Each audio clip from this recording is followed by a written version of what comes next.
Hello friends, good morning. Welcome to basic classes and very very sorry because आप लोगों की classes जो है लगभग 5-6 दिनों से नहीं चल पा रही थी, तो इसके लिए बहुत बहुत सॉरी। दोस्तों, क्या हुआ कि थोड़ा हेल्थ खराब हो गया था, मेरा ब्लड इन्फेक्शन हो गया था, जिसके कारण ये हाथ वगैरह और चेहरे में काफ़ी जो दाना होता है और फिर हाथ वगैरह सो जाए थे। तो जब हाथ ही सो जाया था तो दिखते कैसे, ठीक है। तो ट्रीटमेंट करवाया, अभी फिलहाल कुछ कंफर्ट है आप लोगों की ब्लेसिंग से।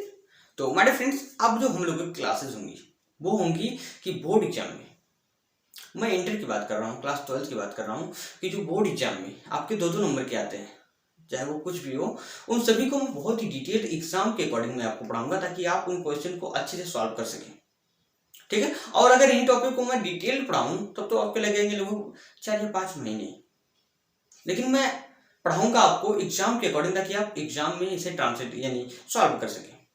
तो इसके जो direct indirect active passive homophones antonyms synonyms और सेंसेसिस और ट्रांसफॉर्मेशन जो कुछ भी हैं सभी को बहुत ही डिटेल जल्दी जल्दी हम लोग समझेंगे। तो प्लीज क्लासेस को जरूर अटेंड करें। आज की क्लास थोड़ा 1 घंटे लेट है, और लेकिन शाम की क्लास अपने टाइम पर होगी, और शाम की ही नहीं सभी क्लासेस आगे से रोजाना सुबह 7 बजे और शाम को 8 बजे पर डे कंटिन्यू होंगी।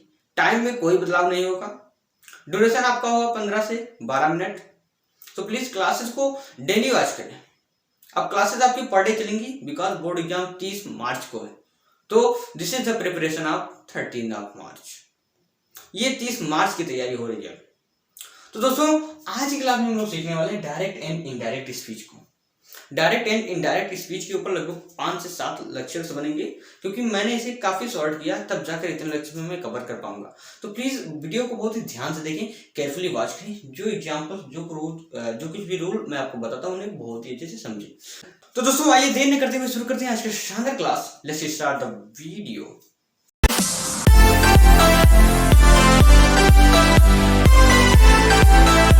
माय डियर स्टूडेंट्स, आइए समझते हैं। यहाँ पर देखिए, डायरेक्ट एंड इनडायरेक्ट स्पीच।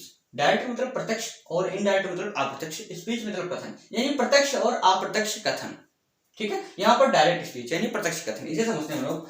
जब वक्ता द्वारा कहे गए बातों को, ठीक है, वक्ता यानी कोई कहने वाला इंसान, वो कहेगा तो क्या कहेगा, कोई बात कहेगा।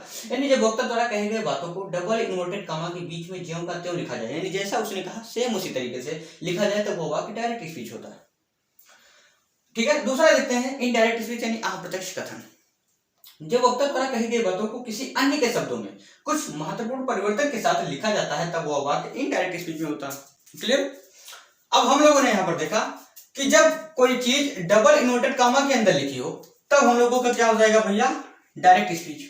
और जब वक्ता द्वारा कही गई बात को किसी परिवर्तन के द्वारा लिखा जाए किसी अन्य के शब्दों में, तब हमारा क्या हो जाएगा, इनडायरेक्ट स्पीच। अब यहां पर देखते हैं, he said Ram has passed, यानी ये कॉमा की सहायता से लिखा गया है ना, यानी ये जो सेंटेंस आपका हो गया, ये हो गया आपका क्या, डायरेक्ट स्पीच, ठीक है। लेकिन ये सेंटेंस देखिए, he said Ram has passed, उसने कहा कि राम पास हो गया है। लेकिन यहां पर क्या लिखा गया है कि उसने कहा कि राम पास हो गया था, यानी कुछ परिवर्तन हुआ इसमें। और परिवर्तन ये हुआ है कि इसमें ये वाला कॉमा हट गया, ये वाला कॉमा हट गया, कॉमा हटाकर कॉमा के स्थान पे यहाँ पर दैट का प्रयोग हुआ है, तो कुछ महत्वपूर्ण परिवर्तन के साथ लिखा हुआ है। तो आप सिंपली ये समझ जाइए कि डायरेक्ट स्पीच किसे कहते हैं, जब कॉमा के बीच में लिखा हुआ सेंटेंस कॉमा लगाकर, ठीक है, तब डायरेक्ट स्पीच होगा। और जब ये कॉमा हटाकर दैट लग जाए ना, तब आपका इनडायरेक्ट स्पीच होगा। क्लियर। अब यहां पर एक बात और उठती है, reporting verb and reported speech, ठीक है। रिपोर्टिंग वर्ब किसे कहते हैं, रिपोर्टेड स्पीच किसे कहते हैं। तो डायरेक्ट स्पीच में हम देखते हैं रिपोर्टिंग वर्ब और रिपोर्टेड स्पीच को। तो भैया ये जो कॉमा के इधर लिखा हुआ है ना, ये हो गया क्या आपका रिपोर्टिंग वर्ब, रिपोर्टिंग वर्ब। और ये हो गया जो आपका रिपोर्टेड स्पीच, यानी जो डबल इन्वर्टेड कॉमा के अंदर लिखा हुआ है, ये हो गया आपका रिपोर्टेड स्पीच, ठीक है। और ये हो गया आपका रिपोर्टिंग वर्ब। क्लियर। ये क्या है, सेड, सेड क्या है, वर्ब, एक फाइनाइट वर्ब है, ठीक है। यानी जो कॉमा के उस पार है वो हो गया आपका रिपोर्टिंग वर्ब, और जो डबल इन्वर्टेड कॉमा के अंदर लिखा हुआ है आपका होगा रिपोर्टेड स्पीच। कोई कंफ्यूजन नहीं होगा। अब आइए हम लोग समझते हैं महत्वपूर्ण बिंदुओं को, जो कि डायरेक्ट स्पीच में कैसे होते हैं और इनडायरेक्ट स्पीच में कैसे होते हैं, क्या क्या चेंजेस होते हैं, आइए समझते हैं। माय डियर फ्रेंड्स, कुछ टॉपिक समझते हैं जिसके जरिए अपन लोग पहचानेंगे कि क्या है डायरेक्ट स्पीच है या फिर इनडायरेक्ट स्पीच है। यहाँ पर देखते हैं डायरेक्ट स्पीच की कुछ मुख्य बिंदु है, ठीक है। यहाँ पर देखिए, पहला है हमारा डायरेक्ट स्पीच के वाक्य के कथन को इन्वर्टेड कॉमा के अंदर लिखा जाता है। दूसरा क्या है, रिपोर्टिंग वर्ब साइड के स्थान पर, ठीक है, कॉमा का प्रयोग करते हैं। इन्वर्टेड कॉमा के अंदर का भाग का प्रथम अक्षर कैपिटल लेटर में होता है। यानी ये जो सेंटेंस लिखा हुआ है, क्या इसमें ये सब गुण है जो ऊपर हम लोगों ने पढ़े? आइए समझते हैं। यहाँ पर देखिए पहला क्या है, डायरेक्ट स्पीच के वक्ता में भैया कथन इन्वर्टेड कॉमा के अंदर, हाँ भाई ये हो गया इन्वर्टेड कॉमा, इसके अंदर ये सब पैक हुआ, ठीक। यानी पहला क्राइटेरिया फाइनल। दूसरा क्या है, रिपोर्टिंग वर्ब साइड के स्थान पर कॉमा का प्रयोग होता है। तो रिपोर्टिंग वर्ब हमारा क्या है, साइड, ठीक है। यहाँ पर साइड लगा हुआ नहीं, साइड के स्थान पर कॉमा का प्रयोग हुआ है, ठीक है। तो दूसरा क्राइटेरिया भी क्या हो गया, फाइनल। तीसरा क्या भैया, इन्वर्टेड कॉमा के अंदर के भाग का प्रथम अक्षर कैपिटल लेटर में होता है। तो इन्वर्टेड कॉमा, ठीक, ये हो गया हमारा। अब इसके अंदर का भाग में पहला अक्षर क्या है, अब ये हमारा कैपिटल लेटर में है। यानी ये तीनों क्राइटेरिया अगर किसी सेंटेंस में आपको दिखे, ठीक है, तो वो आपका जो सेंटेंस होगा, वाक्य होगा, वो आपका डायरेक्ट स्पीच में होगा। और अगर ये तीनों क्राइटेरिया ना दिखे तो आपका इनडायरेक्ट स्पीच में होगा। क्लियर? यानी कॉमा के स्थान पर दैट लगाओ, ठीक है, यहां पर डबल इन्वर्टेड कॉमा ना हो, ठीक है, और दैट के बाद जो अक्षर हो वो स्मॉल लेटर में हो। क्लियर?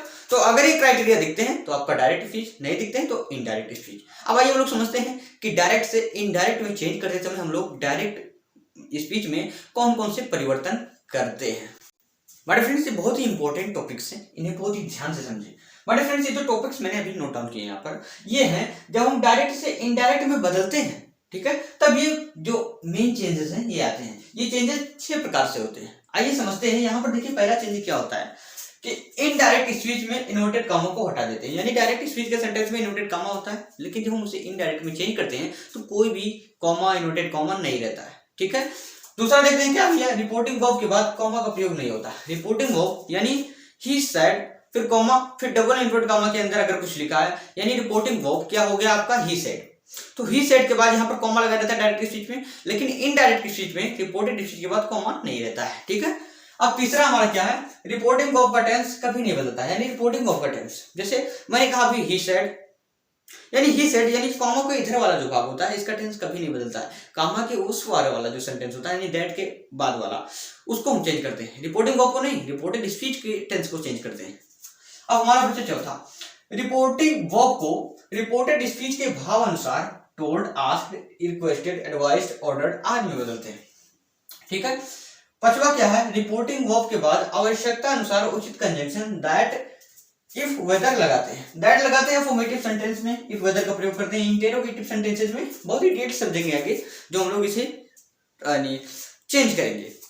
अब हमारा जो छठा है, टेंस, प्रोनाउन, टाइम और पोजीशन सूचक शब्दों में परिवर्तन आता है। यानी जो हम डायरेक्ट से इनडायरेक्ट बनाते हैं तो हमारा टेंस चेंज होता है, प्रोनाउन चेंज होता है, जैसे subjective case, objective case, nominative case, ये सब चेंज होता रहता है, ठीक है।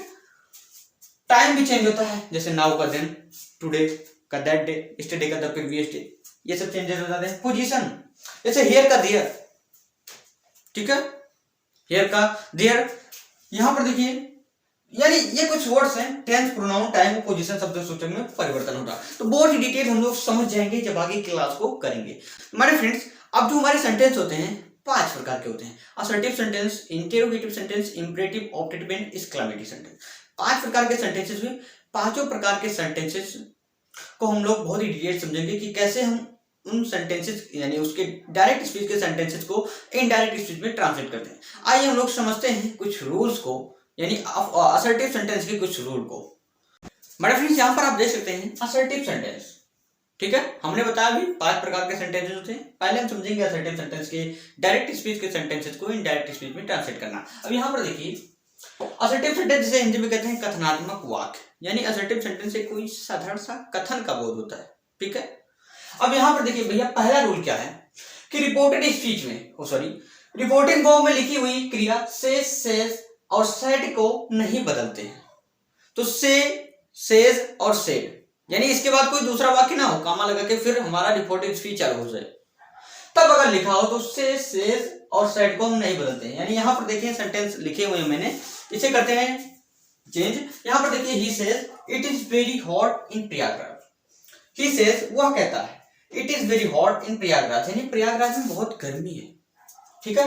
यानी ही सेज, तो यहाँ पर सिंपली क्या लिख देंगे हम, ही सेज। तो सेज में कोई परिवर्तन नहीं होगा यहाँ पर, लेकिन ये कॉमा जो है ना, हम लोगों ने क्या देखा था, जब इनडायरेक्ट में चेंज करेंगे तो कॉमा के स्थान पर यहाँ पर हम प्रयोग करेंगे दैट का, यानी ही सेज दैट, कॉमा के स्थान पर दैट का प्रयोग हुआ है। अब इन दोनों को हटाएंगे, ठीक है। अब यहां पर जो इट लिखा है इसे लिखेंगे, यानी it is very hot in, ठीक है, प्रयागराज, लास्ट में फुल स्टॉप, यानी he says that it is very hot in Prayagraj. Second question क्या है हमारा कि से, यानी से भी लिखा रहता है, यानी we say he will go there, we say यानी वी हो गया। अब से लिखा है तो से को चेंज नहीं करेंगे, लेकिन अगर से या सेज या फिर सेड के बाद कोई वाक्य आता है तब हम इसे चेंज करेंगे, तो आगे भी उसे समझेंगे, लेकिन मैं अभी बता दे रहा हूं आपको, तो आप लोग सावधान रहिए। अब यहां पर देखिए वी से लिखा हमने, अब यहां पर कॉमा हटाया, दैट लगाया, दैट लगाया, क्लियर। अब क्या हुआ, ही विल गो देयर, ये हमारा थर्ड पर्सन का प्रोनाउन है।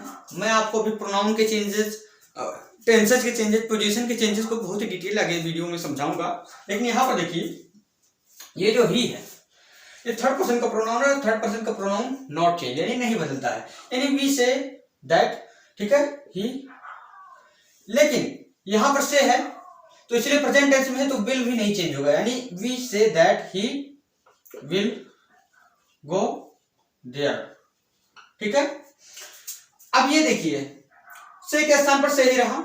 तीसरा सेंटेंस क्या है कि सैड को नहीं बदलते हैं, यानी से, सेज और सैड तीनों को नहीं बदलते हैं भैया। यहां पर देखिए he said the examination will start सून, तो ही सेड, यानी यहां पर क्या लिखेंगे हम, ही, ये लिख दिया सेड, यानी सेड को चेंज नहीं किया, लेकिन कॉमा को हटाएंगे तो दैट लगाएंगे यहां पर, ठीक है, यानी ही सेड दैट। अब ये जो सैड लिखा है ये से क्या है भैया, वर्ब की फर्स्ट फॉर्म है, और वर्ब की सेकंड फॉर्म है ये क्या, सैड, यानी ये जो रिपोर्टिंग वर्ब का पार्ट है ये हमारा क्या है, पास्ट इंडेफिनिट टेंस में।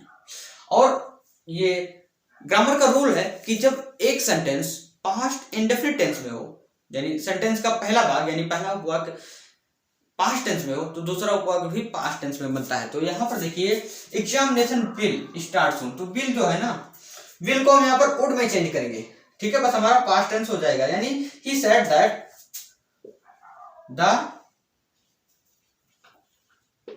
एग्जामिनेशन, ठीक है। अब विल के जगह पर वुड कर देंगे, यानी वुड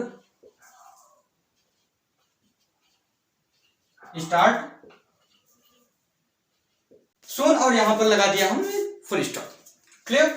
तो ही सेड, ठीक है, the examination will start soon, will के जगह पर वुड का प्रयोग किया, बिकॉज ये जो सेड है ये हमारा पास्ट इंडेफिनिट टेंस में है। आगे हम लोग बहुत अच्छे से समझेंगे, फिलहाल आप लोग इतने कॉन्सेप्ट को समझिए कि से, सेज और सेड अगर इतना ही है, यानी यहां पर अगर ये ना हो कि वी से टू मी या फिर ही सेड टू हिम, ऐसा कुछ ना हो, केवल वी से, ही से और ही सेड इतना लिखने के बाद ही कॉमा लग जाए, तब हम इसे नहीं बदलते हैं, यानी सेज की जगह पर सेज, से की जगह पर से और सेड की जगह पर सेड लिखा रहने देते हैं। आइए हम लोग समझते हैं अपने सेकंड रूल कि जब यहां पर इसके बाद कुछ और आ जाए, यानी ही से टू मी, वी से टू देम, ऐसा कुछ लगा रहे, तब हम इसे किस प्रकार लिखते हैं, आइए समझते हैं। बट फ्रेंड्स हम लोगों ने भी पहले रूल में देखा कि अगर से, सेज और फिर सेड लगा रहे तो नहीं चेंज करते हैं, लेकिन अगर सेकंड रूल क्या है कि अगर रिपोर्टिंग फॉर्म में से टू, सेज टू या फिर सेड टू लगा रहे तो अपन लोग से टू के स्थान पर टेल, सेज टू के स्थान पर टेल्स और सेड टू के स्थान पर टोल्ड का प्रयोग करते हैं। यहां पर देखिए कुछ सेंटेंस दिए हुए हैं जहां पर आपको से टू, सेज टू और सेड टू लगा दिख रहा है, लेकिन यहां पर ध्यान दीजिएगा कि अभी तक ऑब्जेक्ट नहीं होता था, केवल इतना ही होता था, यानी देश से India has made much progress, लेकिन अब यहां पर ऑब्जेक्ट दिया हुआ है, यानी ऑब्जेक्ट जब जुड़ता है तो टू लेकर जुड़ता है। यहां पर ऑब्जेक्ट को जोड़ने से पहले प्रीपोजिशन टू का प्रयोग होता है, ठीक है, यानी से टू, सेज टू और सेड टू हो जाता है, तब इसके स्थान पर हम लोग लिखते हैं टेल, टेल्स और टोल्ड। आइए करते हैं इन सेंटेंसेस को चेंज। यहां पर देखिए ये हमारा देश say to us, India has made much progress, देश से टू अस, वे हमसे कहते हैं India has made much progress, Bharat ने काफी उन्नति की है, ठीक है। अब यहां पर देखिए दे से टू अस, यानी दे लिखा, अब से टू के स्थान पर क्या है भैया, टेल, यानी दे टेल, ठीक है। अब टू फिर से नहीं लिखना है, से टू का मतलब ही टेल हुआ यहाँ पर, तो बचा क्या, अस बचा है ना, यानी यहाँ पर क्या हो गया, दे टेल अस। अब कॉमा हटाया, दैट लगाया, अब यहां पर कॉमा हटाएंगे, ठीक है, यानी दे टेल अस। अब इंडिया, ठीक है, अब हैड चेंज हो जाएगा हैड में, आगे हम लोग समझेंगे जब हम लोग देखेंगे कि कौन सा टेंस कौन से टेंस में चेंज होता है, तब आगे बहुत ही डिटेल समझेंगे। अब यहां पर लिखेंगे क्या, मेड, और फिर मच प्रोग्रेस, ठीक है, लास्ट में फुल स्टॉप। सेकंड है हमारा, Reena says to me her father is ill. अब रीना यहां पर सेज टू, जिसका मतलब क्या हो जाएगा, टेल्स, ठीक है, यानी यहां पर क्या हो गया, टेल्स। अब यहां पर हो गया रीना, ठीक, यानी रीना टेल्स। अब मी यानी मी, कॉमा हटाया, दैट लगाया, यानी Rina tells me that her father is ill. अब यहां पर लिख दीजिए simply, her father is ill, ठीक है। Kiran said to me mister Gupta teach English. अब यहां पर देखिए भैया, सेड टू के स्थान पर अपन लोग प्रयोग करेंगे टोल्ड का, तो किरण, ठीक है, अब सेड टू के स्थान पर किसका प्रयोग किया, टोल्ड। अब बचा क्या, मी, ठीक है, कॉमा हटाया, दैट लगाया, यानी Kiran said to me that mister Gupta, ठीक है, यानी यहां पर दैट के बाद भैया जो आपका लगेगा ना, स्मॉल लेटर मिलेगा, यानी मिस्टर गुप्ता। अब टीच, ठीक है, तो टीच आपका प्रेजेंट इंडेफिनिट है, ये पास्ट इंडेफिनिट में चेंज हो जाएगा, यानी टॉट हो जाएगा यहां पर, टॉट इंग्लिश,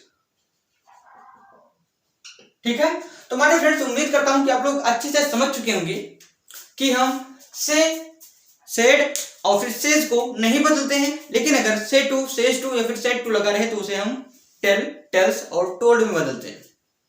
उम्मीद करता हूं आप लोग अच्छे से समझ चुके होंगे इन दोनों रूल्स को। अब जो अगला हमारा रूल्स होगा वो इस पर डिपेंड है कि टेंसेस को हम कब चेंज करते हैं। तो नेक्स्ट क्लास में यानी शाम की क्लास में हम लोग सीखेंगे कि कैसे हम टेंसेस को चेंज करते हैं, ठीक है, कैसे हम पोजीशन को चेंज करते हैं, कैसे पर्सनल प्रोनाउंस को चेंज करते हैं, बहुत ही डिटेल समझेंगे। तो हमारे फ्रेंड्स, वीडियो आई होप आप लोगों को बहुत ही अच्छा लगा होगा। कोई भी कंफ्यूजन, कोई भी डाउट, इतने से रिलेटेड जितना मैंने पढ़ाया कोई भी कंफ्यूजन नहीं रहा होगा। अगर आपको कोई कंफ्यूजन है तो अभी लिखो कमेंट बॉक्स में। टॉपर बैच वाले बच्चे, आप लोग जब वीडियो को देखें तो वहां पर लिख दिया करिए कि हाँ मुझे समझ में आ गया, ठीक है, ताकि मैं भी समझ सकूं कि आप लोगों को समझ में आ रहा है यार। यानी मैं पढ़ाता जाऊं आप लोगों को समझ में ही ना आए तो मेरे पढ़ाने से क्या मतलब रह गया। अरे मुझे भी तो मालूम होना चाहिए कि आप लोग समझ रहे हो, तभी तो मैं आपको अच्छे से पढ़ा पाऊंगा। अगर नहीं समझ रहे हो तो परसेंटेज में बता दो कि 90%, 75%, 50%, 10%, कुछ भी समझ में आया ना, उस हिसाब से मैं अपना लेवल लाकर आपको समझाऊं।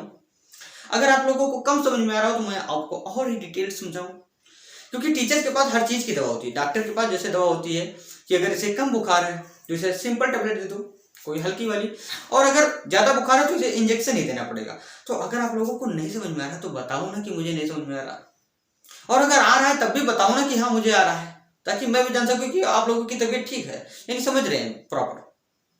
अब मैं साइड हो जा रहा हूँ, ये लीजिए बोर्ड पर आप लोगों के होमवर्क दिख रहे हैं भैया, इन होमवर्क को भी ट्रांसलेट करिए। जो रूल्स अभी मैंने पढ़ा दिए हैं सेम उन्हीं सेंटेंसेस पर ये डिपेंड है। हमने केवल रूल के एक एक सेंटेंस समझाए हैं क्योंकि वीडियो ज्यादा लेंथी ना हो पाए। ज्यादा लेंथी हो जाता है वीडियो तो आपको भी परेशानी होती है देखने में, और इसलिए मैं वीडियो को पॉज करके राइट कर देता हूँ, पहले से नोट डाउन कर देता हूँ ताकि वीडियो और भी लेंथी ना हो। वरना यानी जो मैं आपको पढ़ाता हूँ 15 मिनट या फिर 10 मिनट में, ये वीडियो अगर मैं लिख कर पढ़ाऊं तो लगभग 50 मिनट, 60 मिनट, 1 घंटे का लगभग हो जाएगा। तो वीडियो को लेंथी करने से बचाने के लिए मैं पहले से नोट डाउन कर देता हूँ, ठीक है, ताकि स्लाइड के रूप में आपके सामने आ सके। हमारे फ्रेंड्स, आई होप बहुत ही अच्छा लगा होगा आपको वीडियो, कोई भी कंफ्यूजन, कोई भी डाउट नहीं बचा होगा आज क्लास में। तो हमारे फ्रेंड्स, बने रहे अभिषेक क्लासेस फॉर इंग्लिश के साथ और करते रहे अपनी बोर्ड एग्जाम की तैयारियां। अब आप लोगों की क्लासेस पर डे अपने टाइम पर, मॉर्निंग में 7 o'clock एंड इवनिंग में 8 o'clock को बहुत ही अच्छे से पर डे, ठीक है, डिसिप्लिन क्लासेस होगी। आपको कह दिया कि 7 बजे मिलेंगे तो मिलेंगे, पर डे शाम को 8 बजे तो मिलेंगे। आप लोग निश्चिंत रहिए कि क्लासेस किसी दिन नहीं होगी, आपको पर डे क्लासेस मिलेंगी। और होमवर्क भैया टॉपर्स बैच वाले बच्चे अभी सेंड करो तुरंत। ये मैं वैसे नहीं पढ़ा रहा हूँ, ठीक है, मैं एग्जाम के नजरिए से पढ़ा रहा हूँ। अगर आप पर डे 8 सेंटेंसेस को मैं समझाऊंगा, 10-15 सेंटेंसेस को, और अगर आप 8 सेंटेंसेस को ट्रांसलेट करेंगे तो 7-8 क्लास में आप लोगों के लगभग 100 से ऊपर, ठीक है, लगभग 200 के आसपास डायरेक्ट इनडायरेक्ट के क्वेश्चंस सॉल्व कर चुके होंगे आप। तो हमारे फ्रेंड्स बने रहे बेसिक क्लासेस फॉर इंग्लिश के साथ और करते रहे अपनी बोर्ड एग्जाम की तैयारियां। मिलते हैं आगे के पार्ट के साथ शाम को 8 बजे। तब तक के लिए पढ़ते रहें, मस्त रहें और अपनी बोर्ड एग्जाम की तैयारियां करते रहें। See you in evening, have a nice day.